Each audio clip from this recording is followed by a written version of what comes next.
Yes, welcome back again mga ka-property and good morning, good day sa inyong lahat.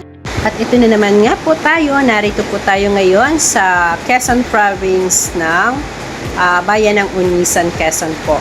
So ito po ang ating property ay may sukat na 2.2 hectare at meron po siyang dalawang house. Ayan, natatanaw po natin ang red at blue. So meron din po siyang nyogan. At ito po ay may shoreline at 150 meters. Kung naghahanap po kayo ng property na tulad nito, ay may private privacy, wala pong katabi na mga resort. Yan. Kung gusto nyo po ang ganitong klase ng front na beach, white sand, malinaw na tubig, pero sa ngayon dahil habagat ay hindi po siya kalinawan. Dahil nga po taghabagat po ngayon, siguro po ay nauunawaan natin na may panahon tayo na amihan at habagat kung tawagin. Ayan nga po, itong ating nasa drone ay 150 meters. So, meron po siyang mga nyogan at kasama na rin po yung dalawang house na yan. Nagtatanaw naman po natin, napakaganda ng kanyang sand. Ayan, tanaw na tanaw natin ang white sand.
At yan nga mga ka-property, dito naman po tayo sa part ng baba at sa frontage ng ating beach.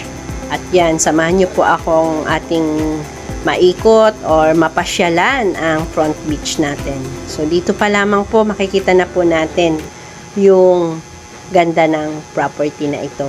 At dito nga po din, matitanaw po natin may dalawang house. Ayan. Malapad pa po ang papunta sa part ng beach. Yan. So, dito po, ayan, kitang-kita po natin yung buhangin or white sand. Yan. So, ang ganda at ang haba pa po ng frontage. Marami pa po mai-develop kung gagawin nyo pong resort. Yan. Kasi nga po, 150 meters po ang shoreline natin.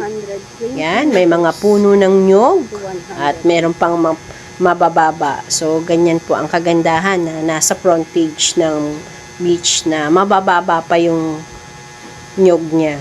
So, doon po sa part na yan ay may ilog din po dyan sa una-unahan. So, yan. Kitang-kita po natin ang buhangin. Yan. Wala pong putik at talaga namang maganda ang klase ng buhangin. Yan. So sa ngayon lang po, ganito po, mayroon pong mga damo-damo dahil nga po ay taghabagat po ang panahon. Yan. Pagka po hindi na po taghabagat ay malinaw na po yung water na yan. So pansin nyo po ka-property yung ganda ng view. Talaga namang magandang i-develop ang lugar. So, sa mga interested po na mag-inquire at interested po dito sa aming property, yan po, ilalagay ko na lang din po ang total contract price natin or price. So, ito po yung part ng house, yan.